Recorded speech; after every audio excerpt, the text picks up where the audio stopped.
14 aces to 4, and she still won. Here's the number nobody is talking about.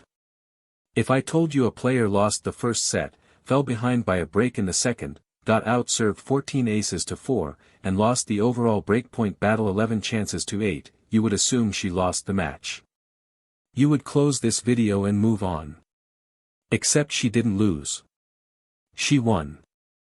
And buried inside the official stat sheet from that match is one single number, one specific percentage, that explains the entire comeback better than any highlight reel ever could.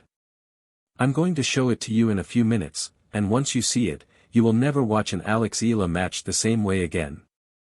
But first, I need you to sit with the size of what she was actually facing on that court in Washington, because this wasn't some routine first-round matchup. And I need you to stay until the end, because the same question this match raised is still completely unanswered heading into her very next round, against an opponent who has already beaten her once this year. If stories like this one, the ones that make you actually understand the sport instead of just watching the score update, are worth something to you, subscribe right now.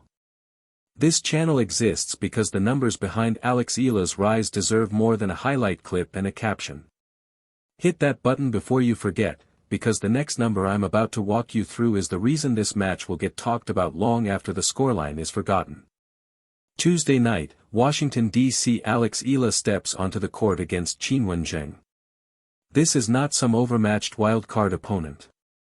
Zheng reached a Grand Slam final. She climbed as high as world number 4. She won Olympic gold for China in Paris. That last part matters more than people realize. An Olympic champion has already survived pressure with an entire country watching. She knows what it feels like when a single match becomes bigger than the tournament around it. From the very first game, Zheng's serve did exactly what it's supposed to do at that level. Free points. Quick finishes. Eala barely had time to plant her feet before the ball was already past her. Zheng closed out the first set 6 games to 4, and it wasn't just the scoreline that told the story. She had the easier path to every point. One misplaced first serve from Eala, and Zheng was already stepping in to attack. By the end of the match, Zheng had fired 14 aces. Eala had 4. Read that stat line on its own, with the names hidden, and there is no version of tennis where the player with 4 aces walks away the winner. And it got worse before it got better. In the second set, Zheng broke Eala's serve without losing a single point and moved ahead by a break. 2 games away from a straight sets win over the 21st ranked player in the world.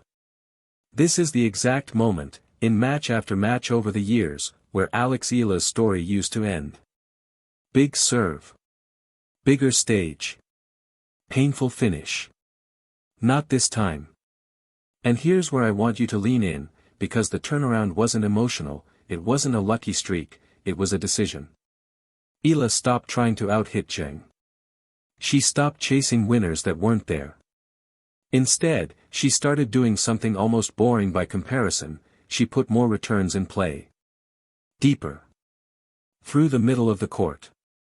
Not spectacular. Just relentless. And that one adjustment forced Zheng to hit one more ball, then another, in a match that had been ending in 2 or 3 shots all night. She broke straight back. Then she didn't stop. 7 straight games. 7 consecutive games won against a reigning Olympic champion who, less than 20 minutes earlier, looked like she was cruising to a straight sets win. Second set to Eala, 6 games to 4. The momentum had shifted, but the job wasn't finished, and this is where most young players start to celebrate too early. Eala didn't. She came out for the third set and kept doing the exact same unglamorous thing that had gotten her back into the match in the first place. Now here's the number I promised you. The one buried in the official match stats that explains everything. Zheng's first serve was still a weapon all night. Eala never solved that part of the puzzle, and she didn't need to.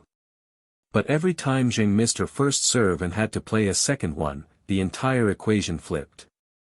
According to the official WTA match stats, Eala won 64.6% of the points played on Zheng's second serve. Almost 2 out of every 3. Zheng, an Olympic champion, was winning barely a third of those points. That gap, hiding behind one unglamorous column on a stat sheet, is the real story of this match. Not courage. Not emotion. A target, found in real time, and attacked without mercy for 2.5 hours. And once you know where to look, the rest of the numbers fall into place around it. Across the full match, Eala converted 6 of her 8 breakpoint chances, 75%. Zheng, despite creating 11 breakpoints of her own, converted only 4. One player created more chances. The other player made her chances count. That is the difference between a dangerous player and a dependable one, and it's the difference that decided this match. By the third and deciding set, the gap had turned into a landslide. Reports from the match show Eala winning close to 90% of the points played behind Zheng's second serve in that final set alone, and converting every single break point she created. Zheng had started the night as the player dictating terms with one of the most dangerous serves in the women's game. By the final set, she couldn't finish a service game without fighting for her life. Final score, 4-6, 6-4, 6-1. 2 hours and 26 minutes. 14 aces to 4. And Eala was the one celebrating. Afterward, she credited her coach with a simple message that stuck with her mid-match: keep going, stay in every point, and the chances will come. She said it herself, the mindset had always been there, she just has more tools to back it up now. That's not a throwaway quote. That's a 21-year-old describing, almost too casually, the exact tactical pattern the stat sheet just proved she executed under pressure against an Olympic gold medalist. Here's why this should genuinely worry the rest of the WTA Tour, and why I need you to keep watching instead of clicking away. This wasn't a one-off. Weeks before Washington, on the grass courts of Berlin, Eala beat world number 2 Elena Rybakina in straight sets, then turned around the very next day and beat former top 10 player Alina Svitolina too. Before that, at Wimbledon, in front of a stunned center court crowd, she took down the defending champion, Iga Swiatek, becoming the first Filipina in the Open era to reach the second week of a Grand Slam. Different surfaces. Different styles of opponent. Same pattern: stay in the fight long enough to find the one part of the match you can actually control, then take it without mercy. That's what makes this Washington comeback different from just another highlight. It's not proof that Eala can produce one unforgettable night. The tennis world already knew that. It's proof that she can be down a set and a break against an Olympic champion, get outserved 14 aces to 4, and still walk off the court having controlled the only part of the match that actually mattered. So here's the question I want you sitting with, because this is genuinely unresolved. Solving one opponent's second serve for 2.5 hours is one kind of pressure. Her very next opponent is a completely different puzzle: Leylah Fernandez, the defending Washington champion, a former US Open finalist, someone who has already beaten Eala once this year. Different serve. Different patterns. A player who won't hand her the same opening twice.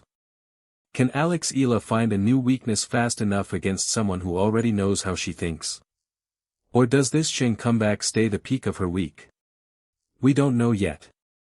And that's exactly why I'm not done covering this. If you want to be here when that answer arrives, subscribe now, turn on notifications, and drop in the comments which moment you think actually changed the Zheng match. Was it the 7-game run, was it the second serve pattern, or was it something else entirely? Let's find out together what happens next, point by point, before anyone else has the full picture.